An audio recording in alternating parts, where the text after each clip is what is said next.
Adolescente, j'étais amoureuse de Hegel, Friedrich Hegel, le philosophe. Vous savez, la nature, l'esprit, la logique. En fait, j'étais fan des systèmes en général. Pascal, les trois ordres. Kant, la raison pure, la raison pratique, la raison esthétique. Les trois types de discours, l'épidictique, le judiciaire, le délibératif. Les trois fonctions des adjectifs, la loi des trois âges. Et puis aussi les schémas de toutes les espèces animales, les arbres généalogiques, la carte de tous les personnages de la comédie humaine de Balzac. Hegel, oui, à chacun ses rockstars. Moi, j'aime ranger les choses. Les faire entrer dans des cases. Mon directeur de thèse parlait avec un petit sourire en coin de mon esprit analytique. Et maintenant que je travaille sur la manipulation, le maniement des images par les écrivains, les relations de ceux qui font la littérature avec tous les types d'images, la plus grande variété d'images qu'on puisse imaginer, c'est de plus en plus difficile de ranger. Alors bien sûr, il y a des textes et des images. Ce petit poème de Valérie Larbaud, par exemple, Aude, une déclaration d'amour tonitruante au train et à leur vibrante voix de chanterelle. Et puis, cette impression recto-verso de cadre contre le mur en brique. Texte, image, c'est facile.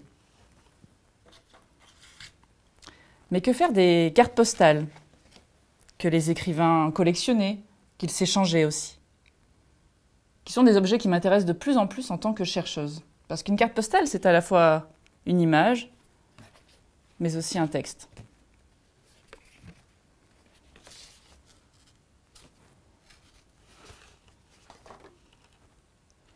Et ces bons points, ces petites images qui ont souvent marqué les écrivains dès leur enfance, dès leur jeunesse. Le vautour, le taureau, et ce très beau rouget imprimé en Belgique. Il y a du texte aussi sur ces bons points, et même en 7 langues ici.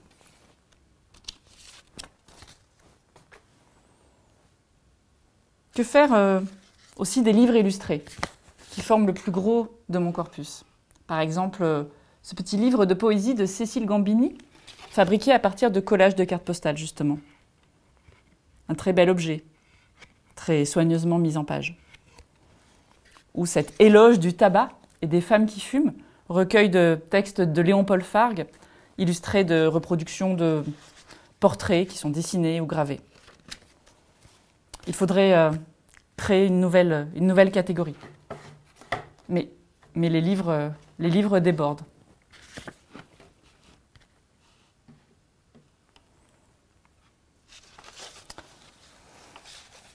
Les photographies aussi sont très difficiles à ranger.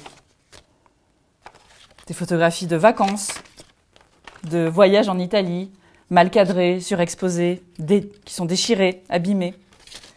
Des photographies si semblables à ces photographies amateurs des écrivains sur lesquels j'ai pu travailler. Et ce photogramme que j'ai fait il y a longtemps avec un filet d'oignon, sans doute pour mieux comprendre quelque chose qui m'intéressait à l'époque, la photographie de Man Ray, je crois. Il faudrait faire ici, parce que faire de la recherche, c'est faire des typologies, il faudrait faire ici ce que j'ai fait moi-même et ce que je n'ai pas fait moi-même, ce que j'ai trouvé, ce qui m'a été apporté, ce qu'on m'a donné. Oui, ça c'est bien. Et avec ce qu'il reste, on pourrait faire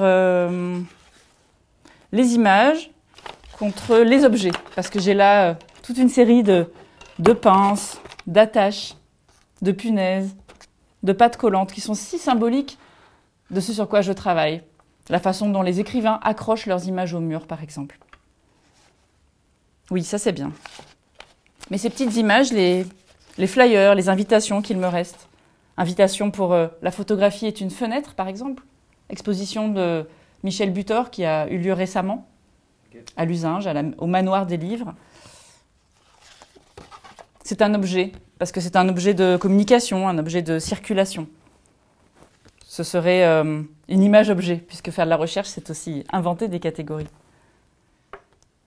Des images-objets, mais aussi des images-œuvres. Par exemple, cette carte postale d'Éric Sucher, qu'il m'a donnée explicitement pour que je l'expose. Ou cette image de Dimitri Vazemski, où il a photographié ces installations éphémères, ces grandes lettres rouges qu'il dispose dans la nature pour écrire, une sorte de land art poétique. Et avec ce qu'il reste, il faudrait faire ce sur quoi je travaille, mes objets d'étude en quelque sorte, et puis tout le reste. Tous les à côté qui d'ailleurs prennent de plus en plus de place dans nos vies de chercheurs. Les programmes de colloques, les affiches des conférences qu'on organise, les invitations aux expositions que l'on monte, les badges contenant le nom de nos institutions et de nos financeurs, les bons de souscription, puisqu'il faut bien vendre les livres que l'on écrit, les cartes de visite pour réseauter, se faire connaître, ne pas oublier les gens à qui écrire, et puis des notes, des références, des noms, des numéros de page, des dates, des chiffres aussi, des post-it, encore des post-it.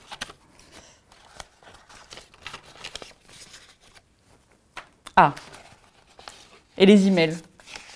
Heureusement qu'on n'imprime pas tous les emails. Celui-ci, je l'avais imprimé parce que c'est le message d'un auteur qui me remercie chaleureusement pour le travail d'édition, un travail qui est souvent ingrat. Et ça m'avait touché vraiment. J'avais surligné en vert « Votre aide constante est un trésor pour nous ».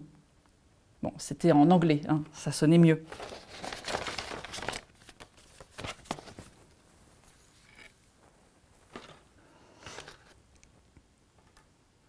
Mais en fait, ce sur quoi je travaille n'est pas vraiment là.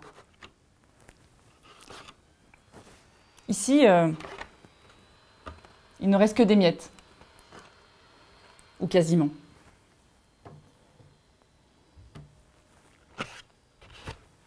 Mes objets, ce sont des manuscrits truffés d'images, comme ce très beau manuscrit d'André Breton, fait à partir de photographies et de toutes petites lettres manuscrites, que je n'ai jamais pu consulter qu'en facsimilé.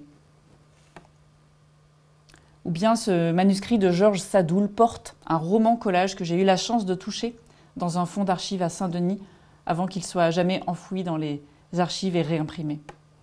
Ce sont les collections d'images amassées par les écrivains, comme ces cartes postales d'Éluard qu'il aimait à agencer sur des pages d'albums.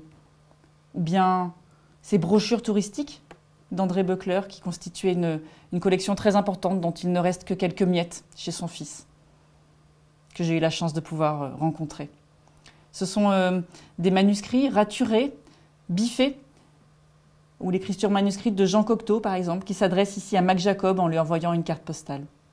Ce sont les reproductions d'art collées, ou plutôt scotchées, par Henri Beauchot sur la couverture de ses agendas, qu'il aimait à décorer, à personnaliser ainsi.